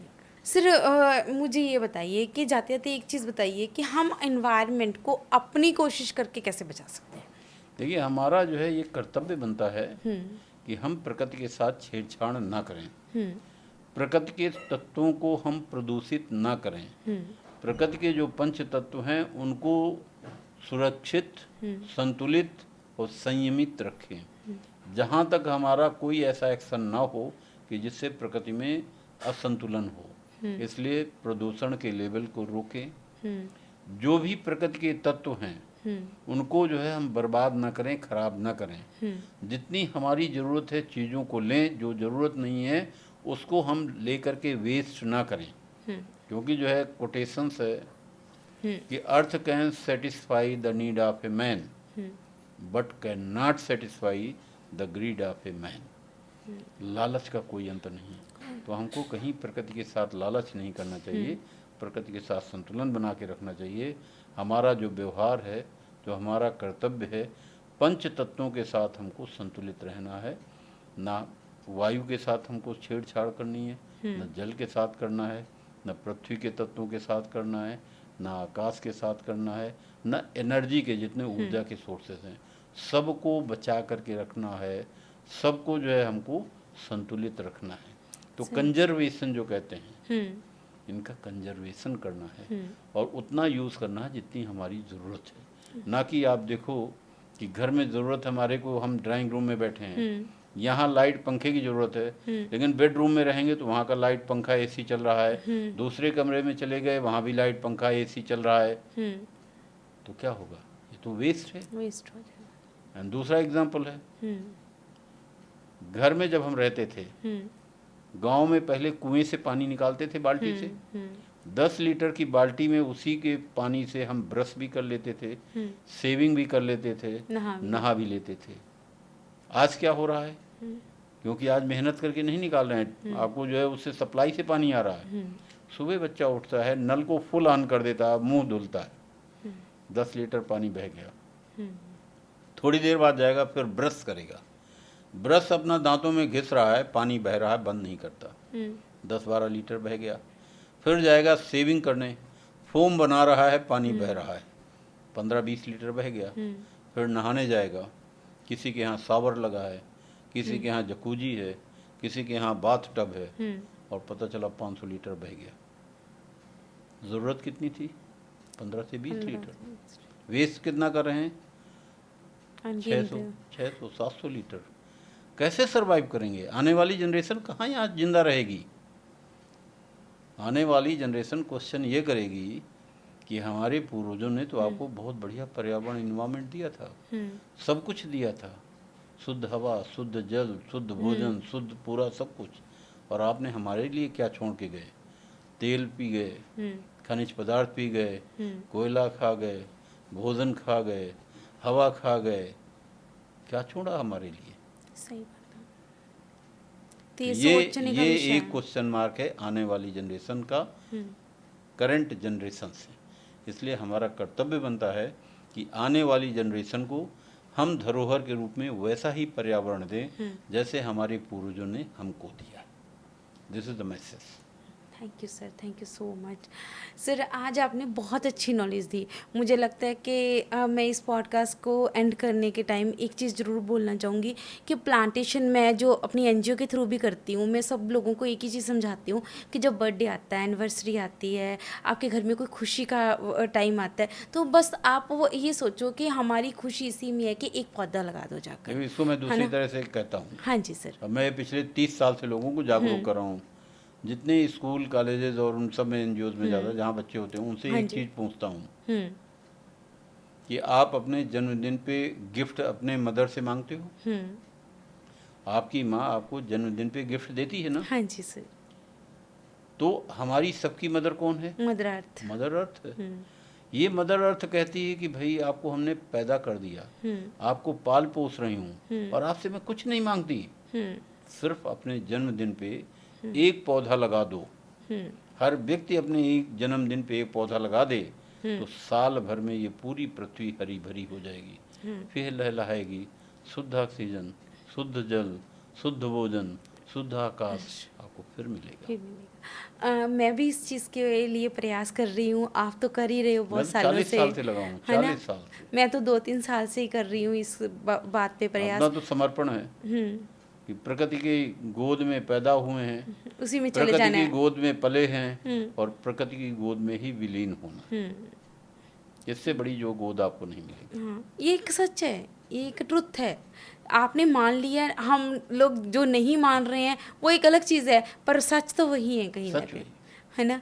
तो बस मेरा यही मैसेज रहेगा इस पॉडकास्ट के थ्रू कि आप अपने बर्थडे, अपनी एनिवर्सरी को सेलिब्रेट करो, जैसे मर्जी करो, पर एक पौधा, प्लीज़ एक प्लांट ज़रूर अपनी मदर अर्थ को, जैसे सर ने बताया, ज़रूर मदर अर्थ को गिफ्ट में दो। आप अपने बर्थडेज़ पे, अपने एनिवर्सरी पे भी अगर प्लांटेशन करना शुरू कर दोगे, हम 140 करोड़ भारतीय हैं, अगर हम ही करना शुरू कर देंगे तो हमारा भारत क्या, हमारी पृथ्वी भी उससे हरी भरी हो जाएगी, है ना? सर बहुत बहुत इन्फॉर्मेटिव था आज का पॉडकास्ट, बहुत मज़ा आया, बहुत अच्छी नॉलेज मिली, पहाड़ों के बारे में जाना कि ब्लास्टिंग कितना डेंजरस है, जिसके कारण कितने लोगों की मौत हो रही है, कितना सारा पर्यावरण में प्रॉब्लम्स आ रही हैं, हड़ों के बारे में जाना कि कितनी मुश्किल है, और पुलिस के बारे में भी जाना कि हार्ड है जॉब पर बहुत रिस्पॉन्सिबिलिटी वाली है। सर बहुत बहुत धन्यवाद। धन्यवाद। पॉडकास्ट में शालू को लाइक, शेयर और सब्सक्राइब करना बिल्कुल मत भूलो, क्योंकि यहाँ पे हम बनाते हैं हम आपको आपके ही जीवन का मास्टर। धन्यवाद।